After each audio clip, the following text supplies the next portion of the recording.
Welcome to our channel. Welcome to another one of our videos. We have another live Q&A this weekend at 10:00 hours on Saturday.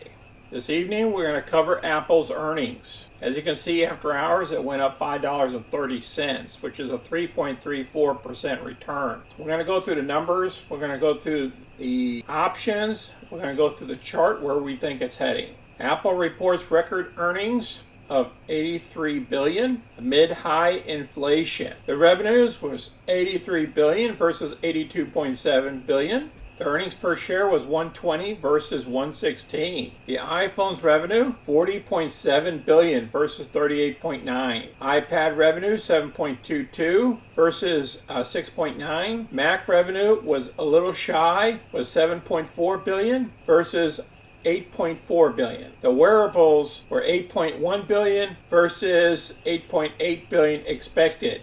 So they were a little bit shy on that as well. Service revenue came in at 19.6, pretty much in line what was expected. Our June quarter results continue to demonstrate our ability to manage our business effectively despite the challenging operating environment. We set a June quarter revenue record, and our installed base of active device reached an all-time high in every geographic segment and product category, per the CFO. Despite the record revenue, Apple reported net income fell 10.5% year over year. The company's market cap has also suffered amid the larger drop-off in tech, falling below $3 trillion market to $2.5 trillion. Apple is widely expected to launch its iPhone 14 line along with its Apple Watch Series 8 later this fall. Apple is also said and preparing to enter AR/VR space with its own headset. That's going to be interesting. Reading the chart, we're at the high level up here at the 70 level. Sometimes people call that as being overbought. It happened over here too when we were at the 70. We were up here at the 177, and next thing you know, we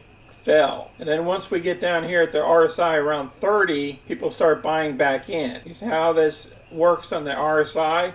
Looking at the technical perspective, I believe we still have some upside to go. And we could hit the 170 or even the 180 mark that we haven't seen since back here in March before we collapsed. I see we got this resistance level about 175. Let's look at our option positions. We have a protection trade on MU on the put side of the house. On coin was a protection trade, and then I changed it to break even. And then we have another coin position, which is a protection trade, and that's for the next following week on the 5th of August. I have a SoFi protection trade on the put side of the house as well for next week. The SPY, just in case the overall market goes south on us. This trade here I closed out, SLV. It was out there in September, but I took some profits off the table at $334 today. This SLV here, I bought a protection trade here on the put side of the house of 15, it's way out in September. We already had STNE, PBR, that unusual activity video that I sent out a couple days ago. I got into this position, it's doing well. And the AEM also is doing well. And we did a spread on the call side of the house. Now the cover call side of the house, I closed out this coin here today, took some profits, and so far we achieved $1,171 for the month just playing in the options.